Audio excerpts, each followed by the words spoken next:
အားလုံးပဲမင်္ဂလာပါ။ဘာဖြစ်ကိုကရန်နေပြည်နယ်ရှိုးလိုက်ပါတယ်။ဒီကကျွန်တော်ရှက်ပြပေးသွားမှာကတော့ထမင်းစားလို့ကောင်းမဲ့ဟင်းမျိုးဖြစ်တဲ့ပဲသွင်းဟင်းလေးကိုကျွန်တော်ရှက်ပြပေးသွားမှာဖြစ်ပါတယ်။ဘလို့ရှာလဲဘာဖြစ်စီပါအောင်လဲဆိုတာကိုသိကျင်နေဆိုရင်တော့ကျွန်တော်ဗီဒီယိုလေးကိုစုံအောင်ကြည့်ပေးဖို့ဖိတ်ခေါ်ပါစီဗျာ။ကဲအားဆိုရင်တော့ကျွန်တော်ဗီဒီယိုလေးကိုစလိုက်အောင်ဗျာ။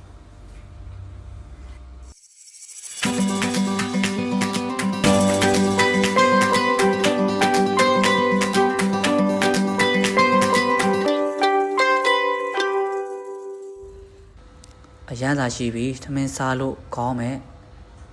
ပဲသွင်းဟင်းလေးတစ်ခွက်ရဖို့အတွက်ဘယ်လိုလဲဆိုရင်တော့ကျွန်တော်ပဲသွေးကိုပပချင်းလီးမယ်ပြီးသွားရင်တော့အရှိုးမုတ်စားစနစ်မုတ်ဒေရှာလေးနေပေးမယ်ပြီးသွားရင်တော့ကျက်သွန်အဖြူနီငုတ်ဒီစိမ့်မုတ်ကိုကျွန်တော်ဒေရှာလေးထောင်းမယ်ပြီးသွားရင်တော့ခန်းကြီးတီရှမ်းနန်းနန်းငုတ်ဒီစိမ့်လိုပဲဖြစ်ပါတယ်အဲ့ဒါလေးလုပ်ပြီးသွားပြီဆိုရင်တော့ကျွန်တော်တို့ပထမဦးဆုံးပဲသွေးကိုကျွန်တော်တို့ကြော်ပေးပါမယ်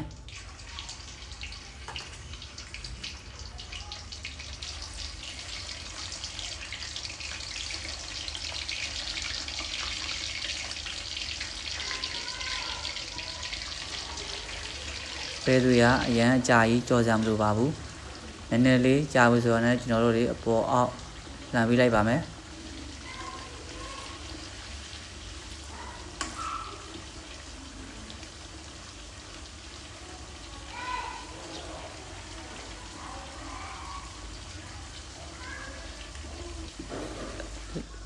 ပေါ်အောက်တစ်ဖက်စီလှမ်းပြီးသွားရင်ဆိုရင်တော့ကျွန်တော်တို့တွေပကံလေးကိုဆယ်ထဲလိုက်ပါမယ်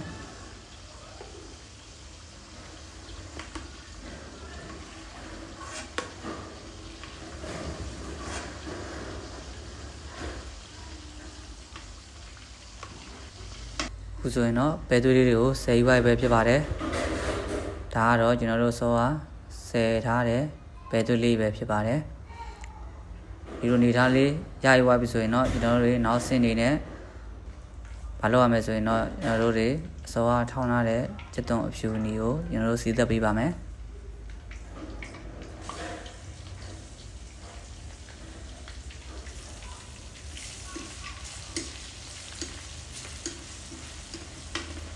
ဒေဂျာလေးကိုကျွန်တော်တို့တွေစီမွေးပြောင်းလို့မှုပေးပါမယ်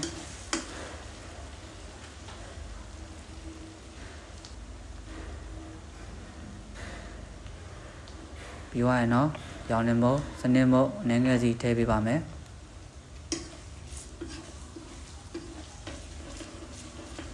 စီမွေးအနံ့ရတဲ့အထီကိုကျွန်တော်တို့တွေငွေပေးရပါမယ်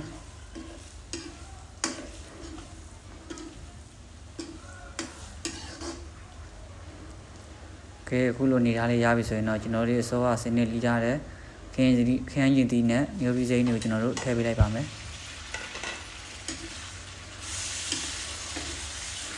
ထည့်ဝိုင်းတော့ဒေချာလေးရောသမမှုပေးလိုက်ပါမယ်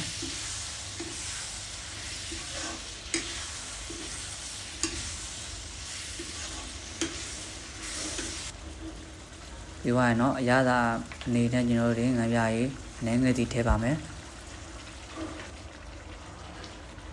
အစုံမုတ်နဲ့စားနည်းငယ်စီကိုကျွန်တော်တို့တွေထည့်ပေးပါမယ်ပြီးသွားရင်တော့ပြန်ပြီးတော့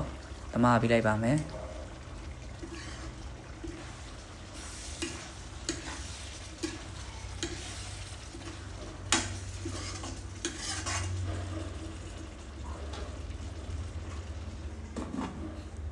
ပြီးသွားရင်တော့ကျွန်တော်တို့ခန်းကြီးတွေလက်အောင်လို့ခဏလောက်အုပ်ထားလိုက်ပါမယ်ခဏလောက်ကြာမှကျွန်တော်တို့ပြန်ဖွင့်ကြည့်လိုက်ပါမယ်ခန်းကြီးတွေကလိုက်ဖို့အတွက်နည်းနည်းလိုလေးရဖြစ်တဲ့အတွက်ကျွန်တော်တို့တွေဇွန်နဲ့တာယာလေးကျွန်တော်တို့လိုက်ရှည်ပေးပါမယ်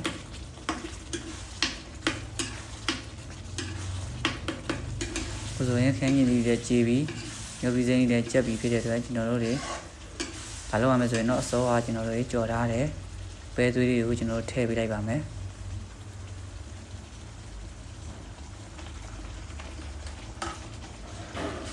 ထည့်ဝိုင်းတော့တေချာလေးမွေပေးလိုက်ပါမယ်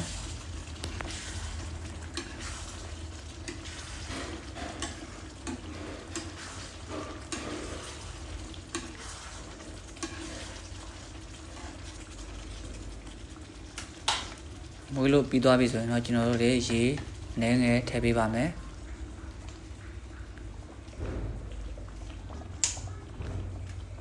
ဒီဝိုင်းအနံ့အရသာအနေနဲ့ကျွန်တော်တို့တွေရှမ်းနံကိုထည့်ပေးလိုက်ပါမယ်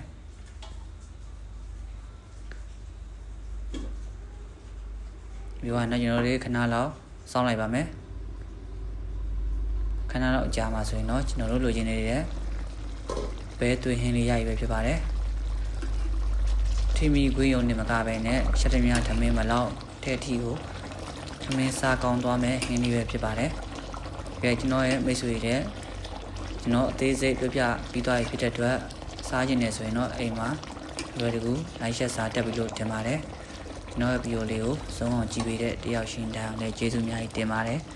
နောက်ထပ်လည်းဘလို့ဟင်းလဲရာလေးရှက်ပြအောင်မယ်ဆိုတာသိချင်နေဆိုရင်တော့ကျွန်တော်ရဲ့ channel လေးကို like and subscribe လေးလုပ်ပြီးတော့အားပေးဖို့အတွက်တောင်းဆိုပါရစေဗျာကဲအားဆိုရင်တော့ကျွန်တော်ဗီဒီယိုလေးကိုဒီမှာပဲဆုံးသပါရစေအားလုံးပဲ bye bye